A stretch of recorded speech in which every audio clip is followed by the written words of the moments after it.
Hi, my name is Michael Sakamoto, and I'm going to be teaching you how to hold the violin bow.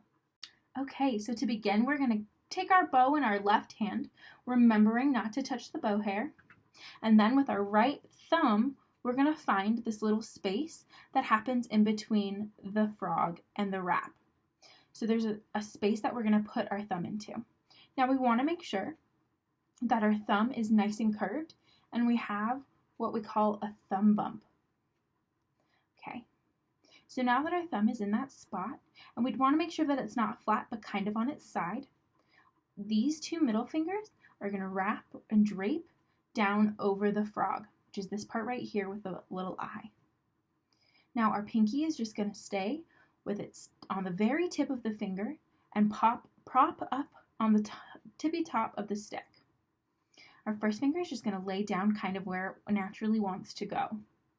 Now that is our good bow hold. And if we look at it from in here, we can see that there's a nice opening. And this opening is really important. We don't want to be here because then our bow stroke is not going to be as good as it could be.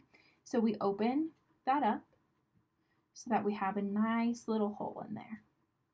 And if we squish this part of our hand, it should be nice and soft. So one thing to always remember about your bow hold is that your fingers should be soft, separate, and curved. We don't want any of this, and we don't want any of this.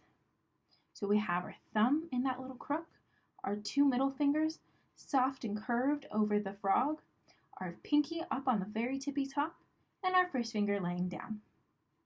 And that's our bow hold.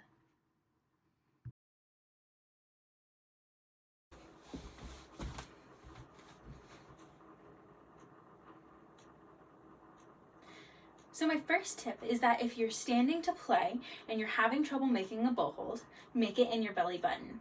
This way there's no weight in the bow and we're not straining our pinky while we make our bow hold. If your bow is in your belly button, then we can check where our thumb is, where our pinky is, and where our middle fingers are, making a good bow hold. My second tip is that if you're sitting to play, make your bow hold on your leg. It does the same thing that a belly button bow hold does by taking the weight off your hand. We can check our pinky, our first finger, our middle fingers, and our thumb. And again, we can make a good bow hold.